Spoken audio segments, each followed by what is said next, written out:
Bonjour les amis, comme prévu, dans le cadre de mon projet sur les témoins de la résilience, c'est un projet qui vise à interviewer des grands résilients de façon à ce qu'ils puissent témoigner. Ça leur fait du bien, mais aussi ça leur permet de transmettre en fait leurs astuces, leur expérience, voilà, sur la résilience. Et notre témoin du jour se prénomme Véronique, que je connais très très bien. C'est une véritable championne dans ce domaine. Le mieux, c'est de la laisser parler. À tout de suite. Véronique. Alors, Isabelle me demande, mais pourquoi tu as pris un carambar avec toi? Eh bien, en fait, un mini carambar, ça représente l'enfance. Ça représente la joie, le plaisir et la joie innocente de l'enfance. Le premier traumatisme que j'ai vécu, j'avais une vingtaine d'années et j'ai été agressée par un violeur en série.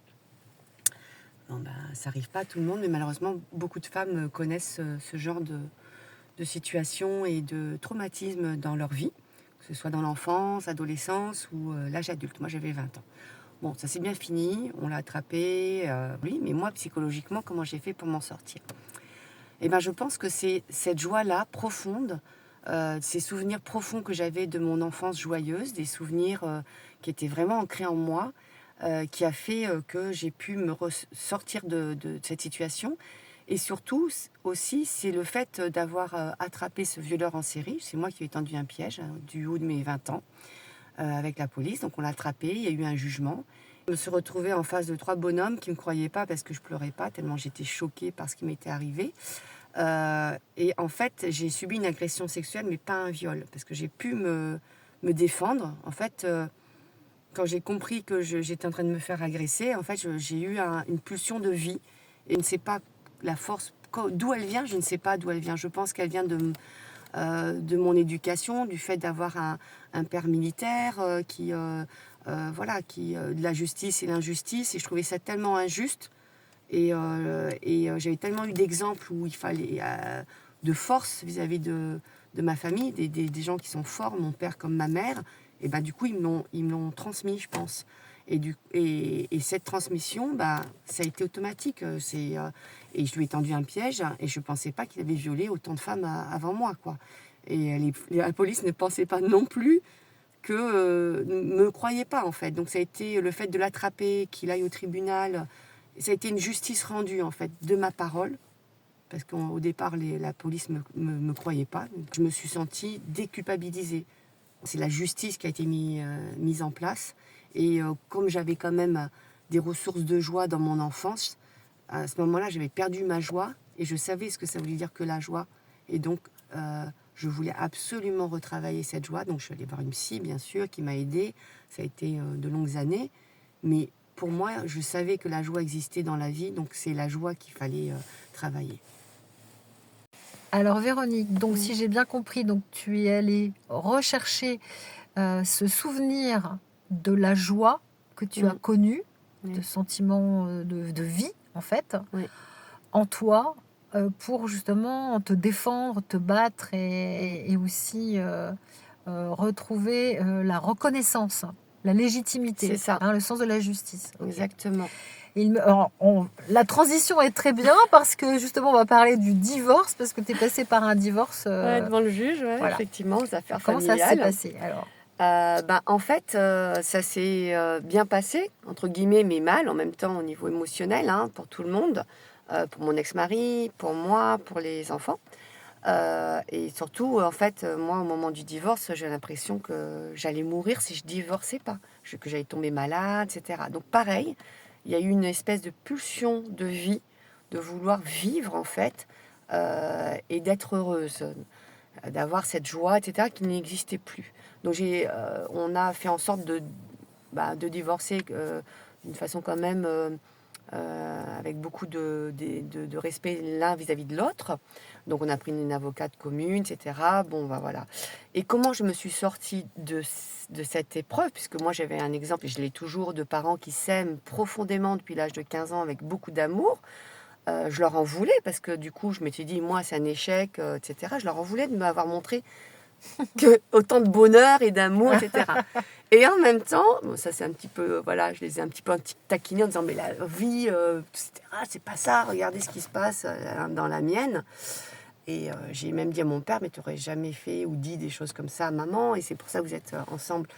Et du coup, je me suis dit, mais attends, je pourrais le prendre à l'envers, le sujet, en me disant, mais l'amour, ça existe. C'est simplement que c'était pas celui-là, ça a été celui-là, une période de ma vie, mais l'amour existe, je l'ai, c'est mes parents. Donc, tu avais un exemple. J'avais un exemple. Tu l'as vécu. Et je me suis dit, mais enfin, c'est venu comme ça dans ma tête, je me dis, mais si ça existe, eh ben, je vais aller le chercher. Et si c'est pas et c'est pas grave en fait, c'est pas si ça n'a pas marché le premier coup, attends, je suis encore en vie, je respire, j'ai cette chance d'être en vie, donc j'ai cette chance et je peux me donner cette chance à moi de trouver de nouveau l'amour. Voilà. Et je me suis dit, mais il n'y a pas qu'un seul amour dans la vie. Bien sûr, moi j'étais éduquée avec le prince charmant, etc. Ni prince ni charmant. Il n'y a pas qu'un seul amour, il peut y avoir plusieurs amours. Et ceux qui ont cette chance-là, de trouver l'amour là, dès les premiers pas de sa vie, d'adulte, tant mieux. Mais l'amour, on peut le trouver comme ma grand-mère qui a retrouvé l'amour à plus de 60 ans. Voilà, son mari était décédé, elle a plus de 60 ans, elle devait avoir 70 ans. La mamie, et elle a trouvé l'amour. Et je me suis rappelée de ça. Je me dis, mais oui, la vie est belle, elle est longue, et on peut retrouver des amours. Super. Alors Véronique, moi j'ai adoré perso la référence à ta mamie qui a plus de 70 ans à retrouver l'amour. Tu avais des exemples en fait. J'avais des exemples, j'avais des ressources positives en fait. Après, je pense qu'il faut essayer d'aller... Enfin, il y a tout un process, une logique qu'on n'a pas forcément, et c'est pour ça de se faire aider par des thérapeutes, alors, comme toi Isabelle. C'est vraiment important de se faire accompagner pour aller chercher ces ressources-là. On ne les a pas instinctivement en fait. Donc c'est les questionnements, comme là tu es en train de le faire avec moi, qui fait que grâce aux questions que tu poses, on va dire, ah mais oui, quand j'étais petite ou quand j'étais dans telle période de ma vie, mais bien sûr que j'avais ça et ça. Bien sûr que j'ai des exemples là, de ma famille ou d'amis, où heureusement que tout n'est pas noir dans la vie. Donc il faut être aidé pour transformer son cerveau, pour aller regarder aussi le positif. Quand on est accompagné avec un bon praticien, c'est qu'il va faire en sorte que la personne aille chercher ses ressources. Exactement. Voilà. Que ce soit de la PNL ou d'autres types de techniques, mais d'aller rechercher dans sa mémoire émotionnelle aussi. Il y a des très belles émotions de vie, justement, de joie. Donc, ses propres ressources pour pouvoir dépasser les épreuves du moment présent. En fait. Si je te dis marathon de New York, tu me dis quoi? Oula. Et là, c'est une belle preuve de résilience, puisque quand j'avais 20 ans, j'ai une hernie discale, j'avais des piqûres, des infiltrations où j'arrivais même pas à me lever, à me mettre droite. C'est-à-dire que je m'asseyais, quand je me relevais, j'avais la forme de la chaise à moitié, comme une petite vieille. Et à l'époque, la projection, c'était à 40 ans d'être sur chaise roulante. Et donc, quand à 40 ans, j'ai fait le marathon de New York, j'étais très fière de moi et c'est quelque chose d'incroyable. Et comme quoi, même si on vous dit que certaines choses au niveau médical, bien sûr que c'était la logique médicale, mais derrière, c'est pas pour autant qu'il faut baisser les bras. Donc j'ai agi là-dessus. Une fois que les infiltrations au bout d'1 an ont quand même fonctionné, je suis allée voir à l'époque, les ostéopathes, ça n'était pas reconnu comme aujourd'hui. Donc 30 ans plus tard, on reconnaît le travail de l'ostéopathie. Mais dans l'ostéopathie, ce qu'il faut voir aussi, c'est que ce n'est pas que le corps, c'est aussi le mental.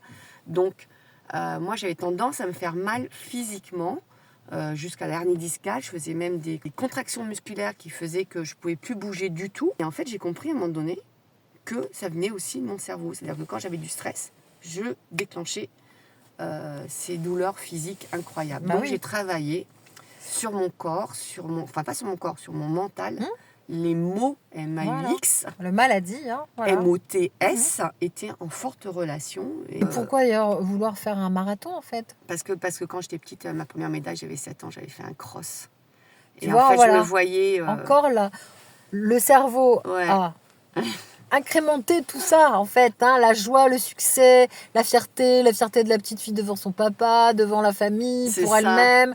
Voilà, du Ouais. style, bah oui, je suis peut-être pas un garçon, mais moi, j'y arrive quand même. Enfin, il y a plein de choses, j'imagine, qui ont été dans ton cerveau à ce niveau-là. C'est clair. Qui, tu vois, la mémoire, donc ça, c'est resté. Ouais. Donc ça aussi, c'est pareil, tu l'as vécu, donc c'est revenu. Oui. Je veux être une gagnante, en fait. Je veux Voilà. pas me laisser abattre et je veux pas que... ah oui, ça me fait penser aussi physiquement. On me disait que je pouvais pas avoir d'enfant. Hein. J'en ai eu 2 naturellement. Hein. Donc ça, c'est des batailles physiques où on te dit ton corps est meurtri, donc le dos, le fait d'avoir des enfants, non, non, t'en auras pas. Et c'est psychologique, quoi. C'est une force de vie, effectivement, ou peut-être de l'optimisme, etc. De guerrière, un peu. De hein, guerrière à la vie. C'est pas parce qu'on te dit que tu vas être en chaise roulante que tu l'es. C'est pas parce qu'on te dit que tu vas pas avoir d'enfant que tu vas pas en avoir. Il y a tellement d'exemples là-dessus sur le sujet. Ouais. Donc, oui, C'est le mental. c'est le mental. On s'inscrit au marathon de New York quand même, c'est pas rien. C'était quoi le déclic à ce moment-là? Je venais de divorcer, j'avais 37 ans. Et je voulais sentir cette force en moi que j'étais capable, en tant que femme, seule avec 2 enfants, que je pouvais protéger les miens, que je pouvais être une superwoman, parce que c'est ce que j'ai ressenti au moment où j'ai traversé la ligne d'arrivée. Je n'étais pas dans les premières, mais pas dans les dernières non plus. Je me sentais voler super forte et tout. Je me disais, mais tout est possible, en fait. J'étais toute seule Non, j'étais avec une amie, une collègue de travail qui, elle, était plus âgée que moi et qui était un exemple pour moi, puisque elle avait des douleurs aux genoux, des douleurs au cou. Et je la voyais qui courait, qui me disait, mais regarde, moi j'ai des douleurs partout et je cours le marathon. Je lui dis, mais si elle y arrive, pourquoi moi j'y arriverai Voilà. pas? Encore l'exemple hein, qui revient, Bah oui, très important. bien sûr. Mais après, cette joie-là, enfin, wow. Et j'ai dit, mais oui, il faut me dépasser. Si elle y arrive, pourquoi moi j'y arriverai pas? C'est quoi ma croyance limitante sur le fait que non, j'ai des douleurs au dos, mais elle a des douleurs au genou, elle a des douleurs au cou, elle a des douleurs partout, elle y va, quoi. À l'époque, elle avait une 60aine d'années, donc elle avait 20 ans de plus que moi. J'ai dit, non, mais attends, c'est possible.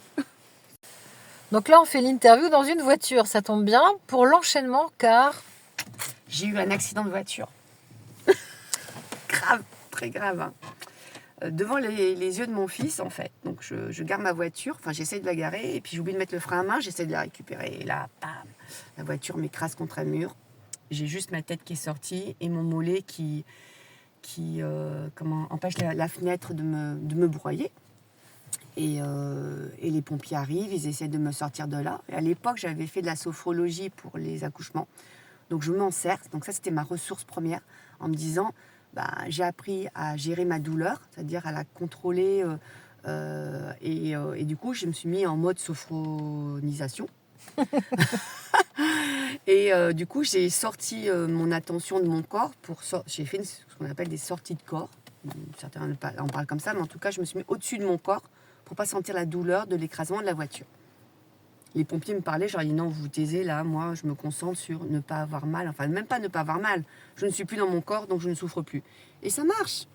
Et donc, du coup, on arrive à me sortir de là, la jambe complètement broyée. Donc, des mois et des mois de reconstruction et de douleur lancinante sur les... C'est horrible, c'était les chairs broyées, les tendons broyés. Et donc, parfois, ça me lançait à n'importe quel moment, je pleurais. Et j'ai fait pendant au moins les 3 premiers jours une sortie de corps totale. Et après, je suis revenue dans mon corps au fur et à mesure. À ce moment-là, comment se sortir de ces douleurs-là? Je vais voir une énergéticienne, tout ça, parce que je sentais que la moitié de mon corps était plein d'énergie et l'autre, mais rien, quoi, mais rien. Et là, je sens l'énergéticienne qui me fait... Et je sens l'énergie qui revient dans le corps. Et là, je me dis non, 110 balles, ou 120, je crois. La séance, vu que j'en aurais besoin beaucoup, ça va me faire cher. Mais j'ai compris qu'effectivement, il y avait une énergie dans l'être humain qui peut être déséquilibrée et qu'il faut rééquilibrer, quoi. Et cette énergie-là, il fallait que me la ramène, que ça me coûte moins cher. Donc du coup, là, j'ai eu des conseils de ma grande sœur qui me dit, mais attends, essaye de te former là-dessus pour pour t'aider en fait à retrouver ta propre énergie. Et c'est ce que j'ai fait. Donc tu t'es formée sur de le Reiki? Ça s'appelle le Reiki, voilà, sur moi-même. Et en fait, je ne pensais pas, mais c'est aussi encore grâce à quelqu'un d'extérieur finalement qui... ma soeur me dit, mais moi j'ai une collègue amie qui est infirmière et qui fait ça au travail. L'exemple, en fait. Exactement. Ouais. Et je me dis, bah, si les autres arrivent, pourquoi moi j'y arriverai pas? Toujours pareil, voilà. Ouais, ça revient souvent. Bah, si les autres y arrivent, mon chien. Mais pourquoi moi je ne pourrais pas le faire? Bah, oui. En fait, c'est tout ça, c'est encore des... et je me suis dit, vu le porte-monnaie, etc., je me dis, non, il faut que je fasse quelque chose, quoi. Ouais.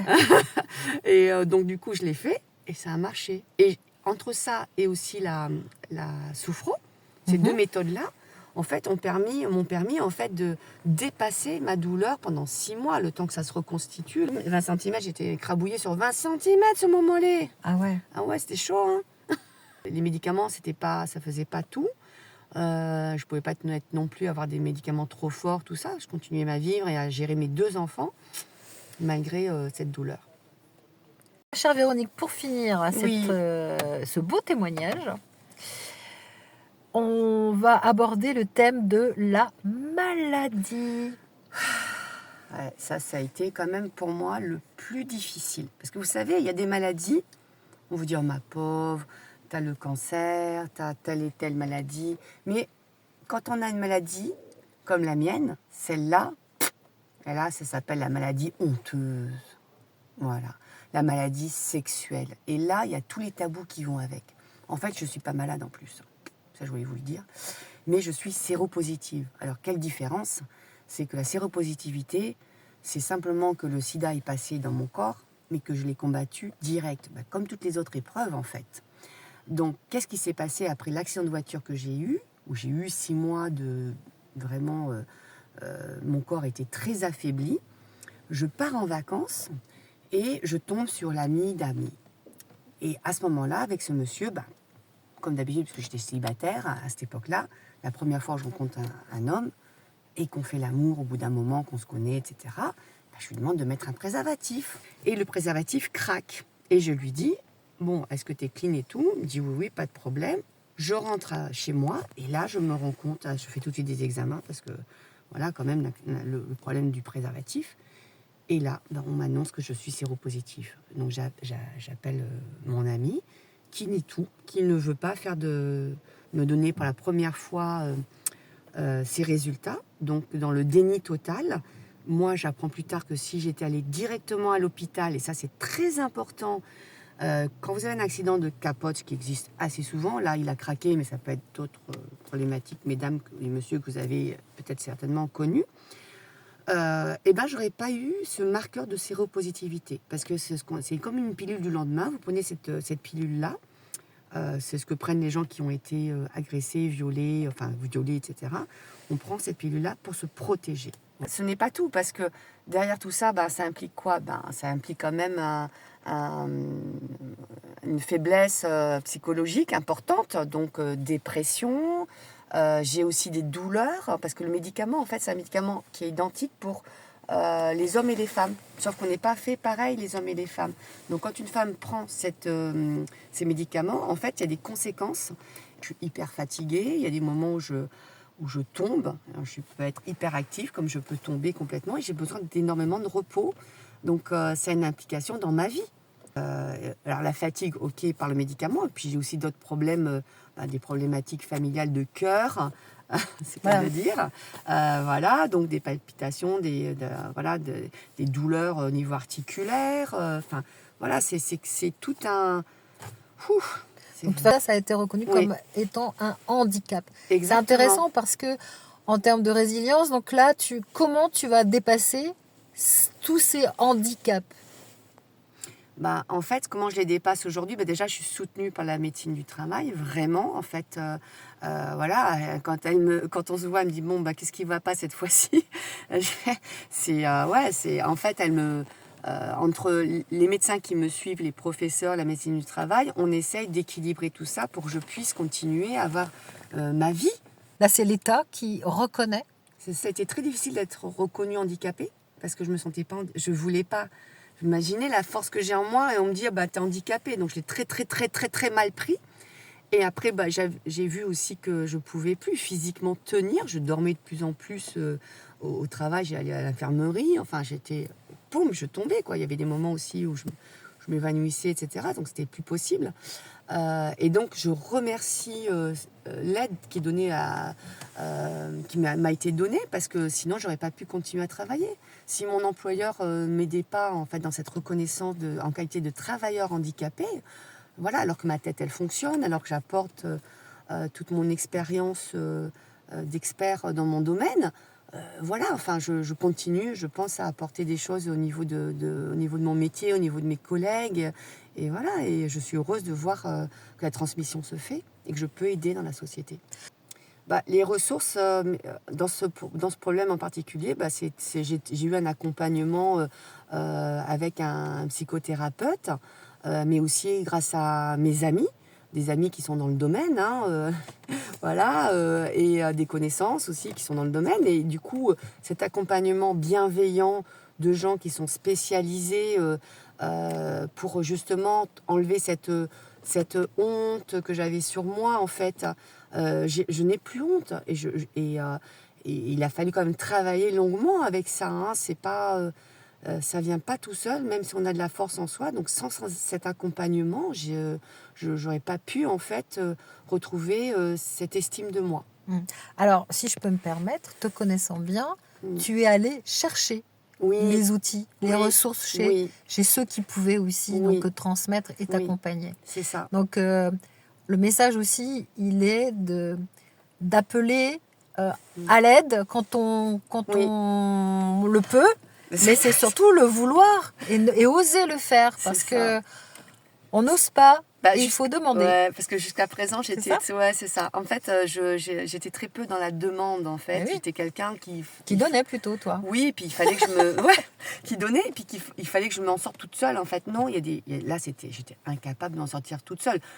Qui n'a pas envie d'être heureux? Levez la main. On a tous envie d'être heureux. Si je ne fais rien, il ne se passera rien. Ça, c'est clair. Et si j'essaye, au moins, il peut se passer quelque chose de bon. Ben voilà.